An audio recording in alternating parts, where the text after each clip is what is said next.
My fellow Americans, Prime Minister Nakasone of Japan will be visiting me here at the White House next week. It's an important visit because while I expect to take up our relations with our good friend Japan, which overall remain excellent, recent disagreements between our two countries on the issue of trade will also be high on our agenda. As perhaps you've heard, last week I placed new duties on some Japanese products in response to Japan's inability to enforce their trade agreement with us on electronic devices called semiconductors. Now, imposing such tariffs or trade barriers and restrictions of any kind are steps that I am loath to take, and in a moment I'll mention the sound economic reasons for this, that over the long run such trade barriers hurt every American worker and consumer.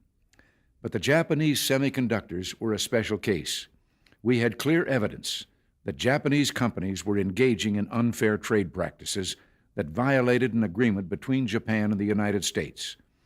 We expect our trading partners to live up to their agreements. As I've often said, our commitment to free trade is also a commitment to fair trade.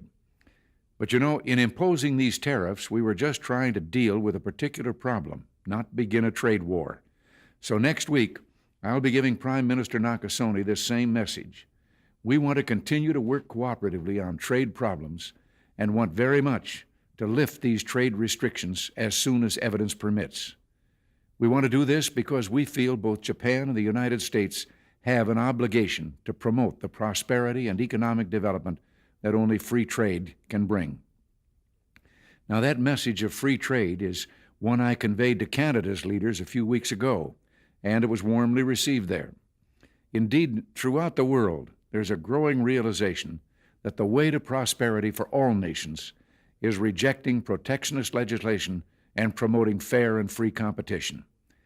Now, there are sound historical reasons for this. For those of us who lived through the Great Depression, the memory of the suffering it caused is deep and searing. And today, many economic analysts and historians argue that high tariff legislation passed back in that period, called the Smoot-Hawley Tariff, greatly deepened the Depression and prevented economic recovery. You see, at first, when someone says, let's impose tariffs on foreign imports, it looks like they're doing the patriotic thing by protecting American products and jobs. And sometimes for a short while it works, but only for a short time. What eventually occurs is, first, homegrown industries start relying on government protection in the form of high tariffs. They stop competing and stop making the innovative management and technological changes they need to succeed in world markets. And then, while all this is going on, something even worse occurs.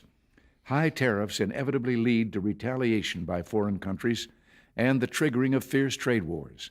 The result is more and more tariffs, higher and higher trade barriers, and less competition. So soon, because of the prices made artificially high by tariffs that subsidize inefficiency and poor management, people stop buying. Then the worst happens. Markets shrink and collapse, businesses and industries shut down, and millions of people lose their jobs. The memory of all this occurring back in the 30s made me determined when I came to Washington to spare the American people the protectionist legislation that destroys prosperity.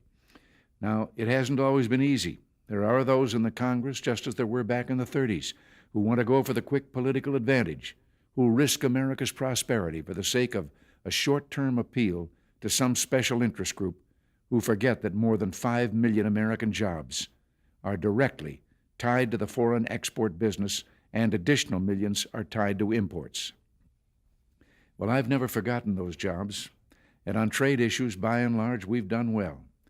In certain select cases, like the Japanese semiconductors, we've taken steps to stop unfair practices against American products, but we've still maintained our basic long-term commitment to free trade and economic growth.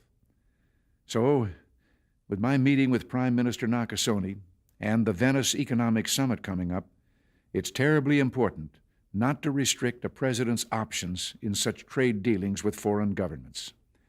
Unfortunately, some in the Congress are trying to do exactly that.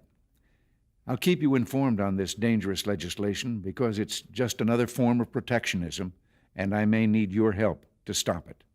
Remember, America's jobs and growth are at stake. Until next week, thanks for listening and God bless you.